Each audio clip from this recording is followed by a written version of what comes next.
Ladies and gentlemen, Street Talk and Other Stuff, Maddog Magnotti. Welcome to our show again this fine day in May. Wasn't it cool, the rain last night? I don't know if any of you saw, but the southeastern sky had a phenomenal rainbow. It was beautiful. I took pictures of it.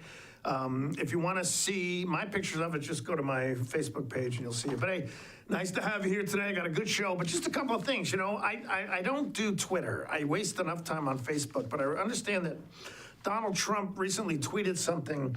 He said that despite his obvious love of being the center of attention, he does sometimes wish he was more anonymous. You know, he says he misses the days where he could just Saturday mornings roll out of bed, not shave, go to the market, and not have anybody recognize you because you're just a normal person.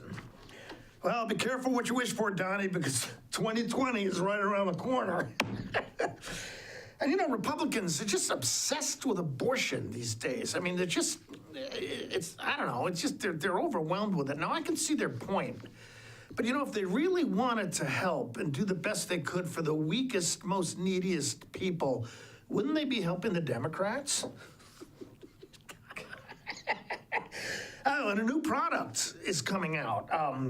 It lets you actually, somebody's working on it, it's being developed, you actually lets you consume caffeine just by inhaling it.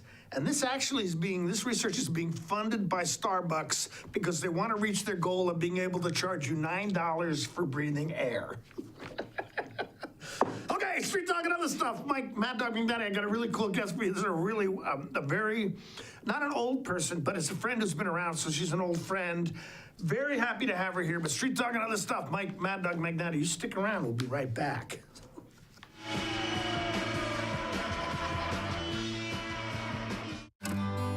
If you love tennis, you need to experience Central Washington's best-kept secret, Harmony Meadows. Harmony Meadows is a world-class destination tennis and event center nestled between the Cascades and Orchardland in the beautiful Chelan Valley. The 8 outdoor tennis courts feature Lake Hole Masters 8, a cushioned surface used at the Miami Open. There's also 2 outdoor pickleball courts. With the stunning backdrops, Harmony Meadows is your ace destination. Call or see them on the web. Harmony Meadows.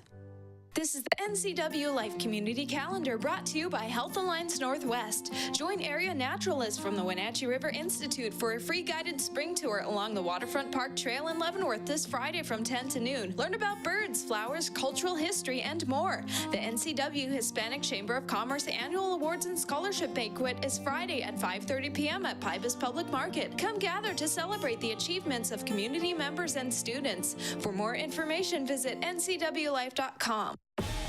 Hi, Justin here, owner of Club Crow Bar and Grill in Cashmere. Club Crow is your place for famous blues, brews, and barbecue. We are your one-stop bar and grill, serving breakfast, lunch, and dinner 7 days a week. Looking for a fun night out? Join us at Club Crow Saturday nights. We have live bands to rock the night away. Club Crow is bringing comedy to Cashmere. Check out our Facebook page for upcoming dates. Live jam session first Sunday of every month. Club Crow Bar and Grill in Cashmere, the coolest place in town. At Harvest Valley Pest Control, we know you are committed to making your home and business a healthy and pest-free place. Hi, I'm David. Give us a call and we'll give you a firm price over the phone and schedule a time that works for you. We will do an in-depth 30-point healthy home or business inspection and craft a customized plan of action designed specifically for your pest issue. Give us a call or visit our website today.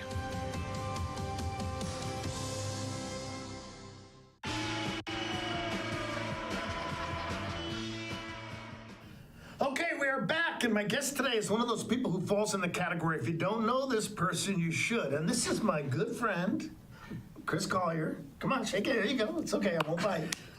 Now, Kris and I have known each other for quite some time. It's been 20, 30 years? 26 years. 26 years, something like that? Yeah.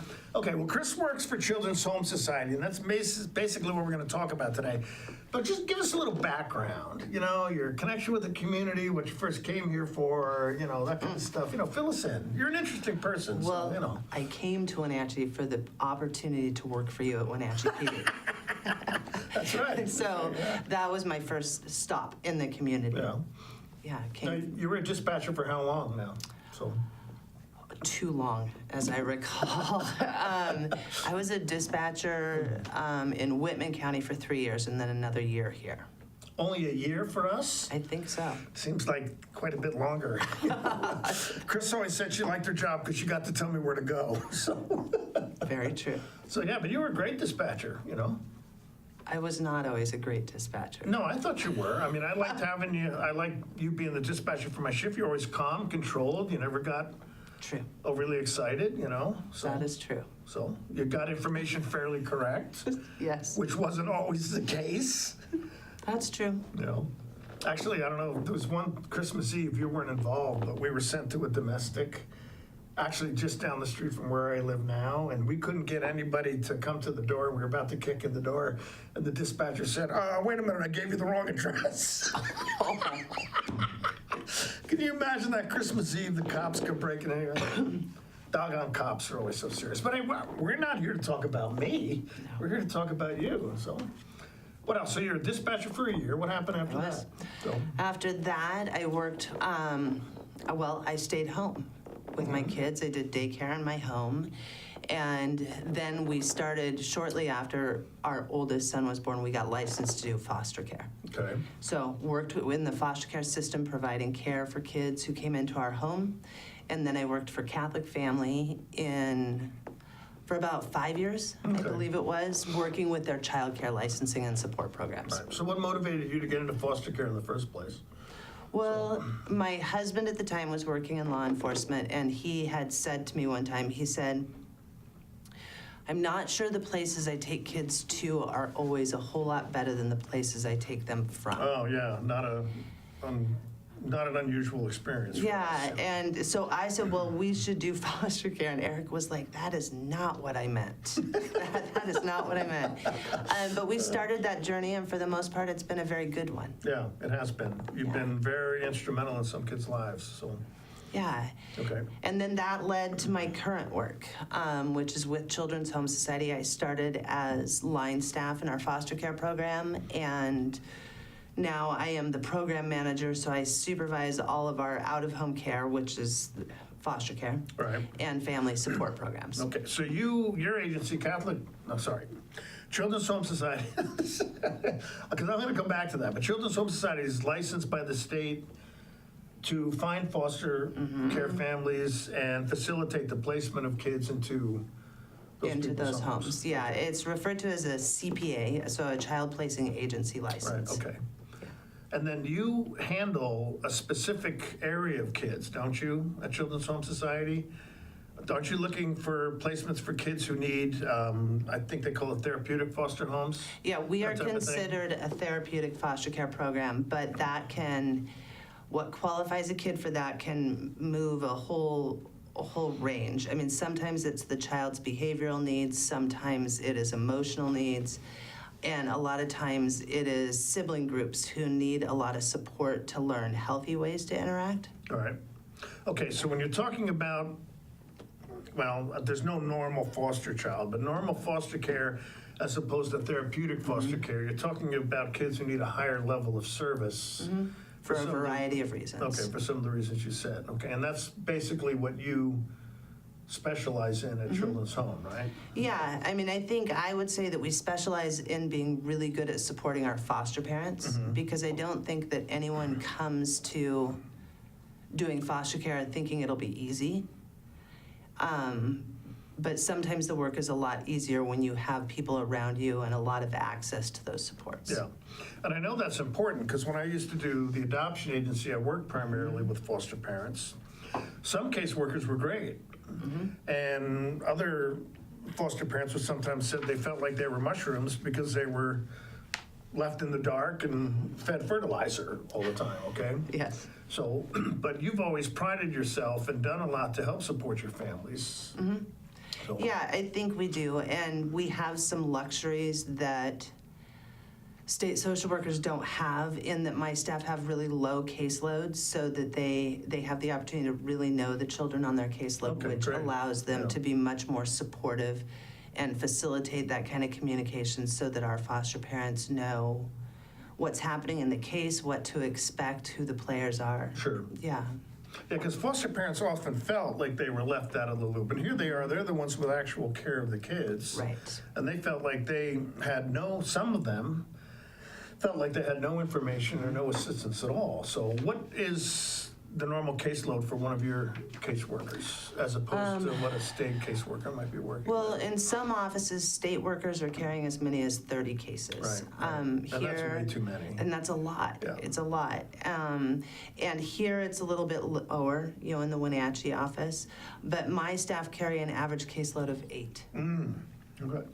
Yeah. So they can stay in contact with the families and they can get to know the kids pretty well. Yeah, they're having weekly contact with the kids, they're having regular contact with the foster parents, and then all of the players. So they're coordinating communication between the CASA worker and the therapist and the state social worker and all of those pieces to keep it moving. All right, well, let's back up a little bit. You said you worked for Catholic Family. I did. Then when were you there? Because I worked for them for a while too. Before you. Yeah, right, I know, 'cause you weren't there. You had left and abandoned the place by the time I got there. I think I started there in 96, and I was there until about 2002. Okay, all right, so you left about 4 years before I did, so before I was there. And what did you do there again? I worked with the child care programs. Catholic Family at the time had the responsibility for providing the basic training and then the ongoing training for folks who are licensed to do child care, family home child care providers. Okay. And what caused you to make the switch over to Children's Home Society? I think that, well, I think... She might be trying to be politically correct. I wasn't ready for that. I think it was the right thing for my family. Yeah.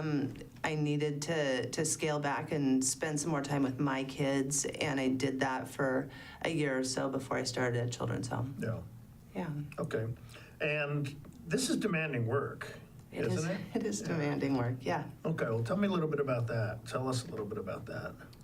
The demanding part of it? Yeah, right. Well, we have about 30 licensed foster homes. We have just shy of 40 kids in care. And ultimately, the responsibility for their safety and well-being, as well as the safety and well-being of those foster families, is mine. Okay. And I think I take the responsibility of that very seriously.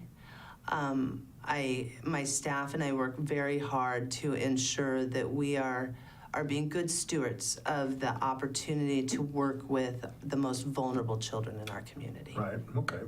And you do take that seriously? Yeah. That is something that's real important to you? Yeah, it is. Yeah, we have an opportunity to change the trajectory of life for these kids, and I think we have an obligation to do that very, very well. Okay, what are some of the biggest challenges that you're facing, in general, with the work that you do? I think that the biggest challenge that we face specifically in foster care, and then it's probably a little different with our other programs, but in foster care, our biggest challenge is foster homes. Right. Foster care, there's a piece that's almost magic in foster care when you land the right kid in the right home. Right. And that's not always as easy as it sounds. No, and I think it's easier for me to do because we get to know our families really well. And so I have a good sense of what kids will fit well. But, we solve this, ultimately our goal is to send kids home. If we're not able to do that, our goal is adoption. Right. And that is a piece that just requires a really right fit, right kid, right home. And so the more families that we have, the more options we have in making placements. Right. Yeah. Now, when I used to help facilitate placements that families would eventually try to adopt, I said you had to be careful because you needed the right fit, just like you said. And I would use the example. I would say, say to the woman, I'd say, how many guys did you go out with before you married your husband? I said, you didn't marry the first guy you came along to. There had to be the right chemistry. You had to actually like the person. Exactly. I never ask people if they're in love. I always ask them if they like each other, because you can love someone and not really like them very much. Very true. But I said it doesn't always work. And there was one situation we had where a young 8-year-old girl, everything on the outside looked great, looked perfect. But even this 8-year-old girl, after living with the family for a few weeks, came and told me, she said, this is not my family. Yeah. You know, and it just was not the right fit. There was nothing wrong with anybody. Yeah. It's that right fit. yeah. Okay, well, we were talking with Kris Collier from Children's Home Society today. Kris Collier runs okay, and again, what's the name of the program that you are in charge of? What do you call it? I supervise our foster care and family support programs. Okay, and you've got 40 kids under your span yeah. of control, and how many families again? About 30. Okay, pretty significant work for our community, and we're going to talk more about Children's Home Society, what they do and what Kris does in a minute, but we got to take a break. So Street Talk and other stuff. Mike, Maddog Magnotti, we'll be right back.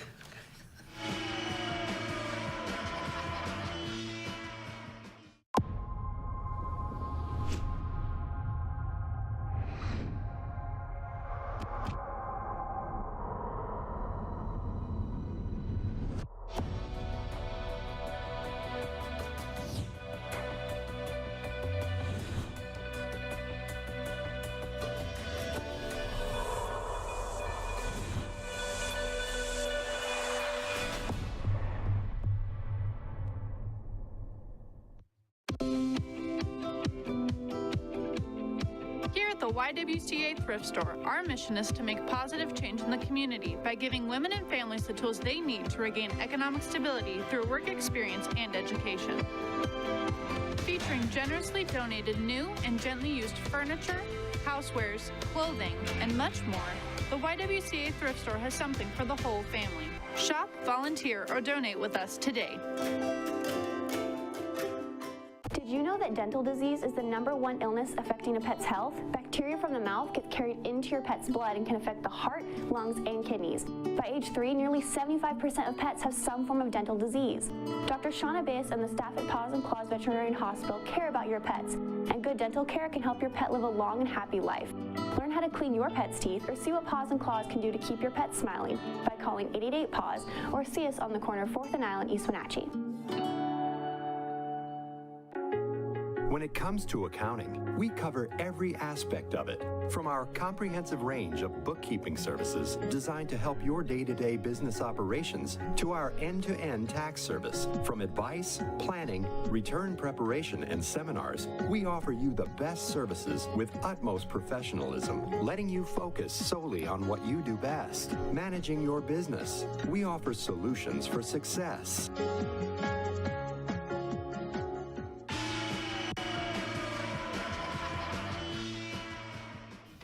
Okay, Street Talk and other stuff. Mike, Maddog Magnotti, we're back. My guest today is Kris Collier. Kris and I first met when she was a dispatcher for the police department, and she used to tell me where to go. So I loved working with you. It was always fun. Now she has a very important and influential job at Children's Home Society. One thing, Children's Home Society is not just a local or statewide organization, right? I mean, isn't this a national organization? There are Children's Home Society organizations nationwide. They are not necessarily affiliated in their work. Okay. Yeah, but we are a statewide organization. All right. And how much interaction do you have with the rest of the state, that kind of stuff? Or is this, are you guys kind of an autonomous office, or? We have a fair amount of autonomy, but we also are working, very closely with the other offices in the state. Children's Home Society is the oldest and largest nonprofit organization serving children in the state of Washington. Oh, really? Okay. Yeah, So, started in, I'll have to think for a second, in 1896. Started with our kind of legacy has been adoption work. Right. And that has changed a little bit, and we've diversified over the last several years. We've been in Wenatchee for, I think, 40 years, but Really? I'm not 100% certain of that. Okay, and I remember Doug Head used to be your boss. Yes. Okay, who was before him, or was he the first one who started it here? I don't know. Okay. Doug was my first boss. Okay, all right. Yeah, And he just retired a few years ago. he did. So, Yeah, he did. We still see him around every now and again. okay. But for the most part, he's retired. Okay, so what other services besides what you do does Children's Home Society offer? So, Well, our do they provide? largest service touch is in our child and family counseling program. So we serve about 450 children and then the families associated with them in our child and family counseling programs every year. And we only do child and family counseling for children. Right. And the adults that go with them. So we don't do adult services. And embedded in our child and family counseling program, we are also the contractor for a program called WISE, which is the Wraparound Intensive Services Program, which is offered statewide now to provide wraparound services to our most needy consumers in the mental health system. Okay. So kids, it's intended to provide a service option between counseling and hospitalization. Okay. I mean, does that make sense? So at a community level, being able to meet the needs of our higher needs children. Okay, so when you talk about hospitalization, you're talking about mental health services, Yes, right? I am. And you've got 450 kids? Not in the WISE program, in our child and family counseling No, but the whole program. child, well, it's getting back to that. 450, well, how many therapists do you have? We have 10, I think. Really? Yeah. And each one of them is handling about 45 clients? Not at the same time, but over the course of a year. Okay, wow. I mean, that's still, It's still a lot. okay. Yeah, but some kids come in just needing some brief services and move on quickly, and others we work with for a while. Okay, but you work with the kids and the families, okay? Yes. And these aren't necessarily foster families either. These are families that are, The majority of them are not foster families. okay, all right. Yeah. Okay, so what else? What other kind of services? So we have child and family counseling, we have the WISE services, and then back under the umbrella of things that I supervise, we have a variety of programs. We have our Readiness to Learn program. And Readiness to Learn provides social, emotional, and academic support to any child that the school districts refer who they believe are at risk of academic failure. Okay. So sometimes that's true academics, like a child who needs help with math or sight words, those kinds of things. A lot of times it's kids who are struggling because they've survived the death of a parent, or they struggle with social skills, they don't know how to make friends. So we kind of run the gamut. We do a lot of work in that program with basic needs, with families who need access to, to housing and food support and those kinds of things. Okay. And we see, again, we hit about 200 kids a year in that program, and then the families on top of that we're also serving. As a piece of our Readiness to Learn work, we're also part of the Truancy Intervention Program, which is interesting work. We partner with Wenatchee School District and Chelan County Juvenile and provide an alternative to going to court for kids who have truancy issues, so they're not attending school. Yeah. And in the state of Washington, the school district is compelled to file a truancy petition against a child if they have 5 or more unexcused absences. And so we offer this truancy intervention program where kids come in and there's a panel, and we're asking, what is it that's preventing you from going to school? Right. So not just, go to school, but the conversation about, why? Yeah, 'cause that doesn't always work. Why? What makes this hard for you? And it's interesting work, and I think that I would say probably, I don't know, maybe 30% of them are just ornery, and they want to do what they want to do. But then I think the rest of the kids, most of them have really legitimate reasons. A lot of them struggling with, major depression, some medical pieces, bullying is sometimes an issue. Yeah. But usually it's those mental health pieces and those external pieces, and when it's appropriate, we'll pick those kids up to work with them in Readiness to Learn. We do referrals to counseling and other services on site. And so that's it's interesting and it's kind of fun work to be kind of at the front end rather than the back end. Yeah. And we see about 250 kids a year. So there's plenty of kids skipping school. Yeah, and aren't there sometimes just internal family issues of why these kids aren't going to school too? Yeah, I mean, we see a lot of kids, particularly older kids, who are actually home taking care of siblings. Or there are transportation issues. Yeah, I mean, there's a whole bunch of reasons that are very valid, and it's kind of nice to be there and be able to make some suggestions and help clarify things for parents. And the majority of the kids that we see don't end up back in court. So for most of the kids, it's working. Okay. Now, I want to say one thing before we take our last break, okay? Every time I talk with Kris, and we don't talk a whole lot, but we do a couple of times a year, I'm always overwhelmed by how understated she is, okay? And laid back. But I think just by listening today, you realize that this woman works where the rubber hits the road. I mean, you are dealing with some really incredibly difficult, challenging issues with children, and you're dedicating your life personally, as well as along with the resources of your agency to help these kids out, okay? And I really admire that. I really do. Well, you know that. I've always admired you. Thought you were a great human being, but it kind of gets by you if you don't get past the fact that she's as low-key as she is. But she does incredible work. Children's Home Society does incredible work, and you have a major fundraiser every year, which is our Sweethearts for Kids benefit luncheon, which usually takes place in April. I think next year we're going to move it to March. Okay. Fundraising is one of our other, barriers to the work we do. We have contracts, but we have a lot of the work that we don't have real direct funding sources for.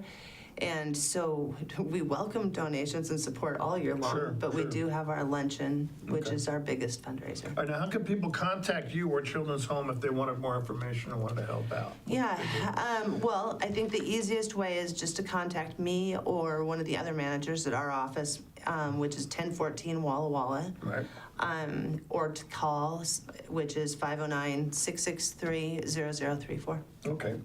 And again, as always, if you want more information and can't remember exactly what Kris said, because I don't remember the phone number you just gave.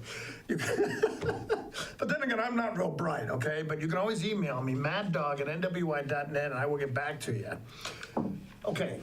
Now, I'm going to take a quick break, but I want you to think over the break is what's the last thing you want to say to people about what kind of help you need and what they can do to be involved in the lives of kids in our community, okay? But hey, Street Talk and other stuff. Maddog Magnotti again. My guest today is Kris Collier, an incredible asset and resource to this community as far as the kids at need in our community, working for Children's Home Society, which has been an organization that's been around in here for 40 years, you said, right here in Wenatchee. Many of you driving down Walla Walla Street on your way to Lowe's or the Town Toyota Center have driven past their location, do great work here. But hey, we got to take a quick break. We're going to come back, have a few last words with Kris in a minute, but you stick around. We'll be back in a sec.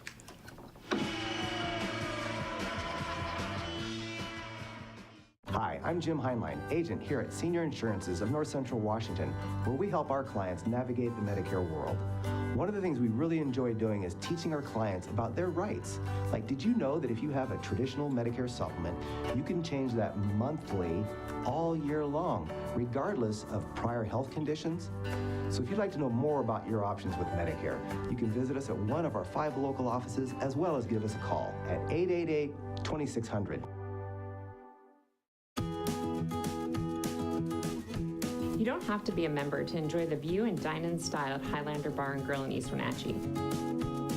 Open 7 days a week, Highlander Grill offers breakfast, lunch, and dinner.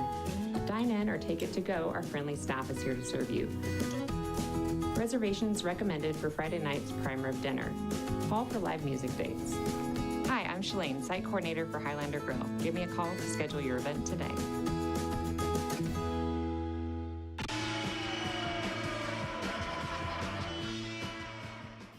All right, we're back. Street Talk and other stuff. My guest today has been Kris Collier. She works for Children's Home Society, a very fundamental and, what's the best word? Progressive and aggressive towards the service of children agency in our valley. And how long have you been there? You've been there quite some time. So. I have been there for 16 years. Wow, okay. What's the plans on staying or, I'm not planning on leaving soon. You're sticking for a while? Okay, if they'll have me, I'm just going to stick around for a while. Okay, what do you want to say? What can people do to help? What do you need? Okay. Well, I think I would just say, I am pleased to have people know more about our organization. If anyone is interested in considering, being a foster parent, we would love to have that conversation. And most of our work is limited by the financial resources we have. So we're also interested in having that conversation because there's a wait list for most of the work we do. All right. Well, Kris, thank you very much. Appreciate you being here. Okay, again, my guest, Kris Collier, of Street Talk and other stuff. Thanks for being around. We'll see you next week. Bye-bye.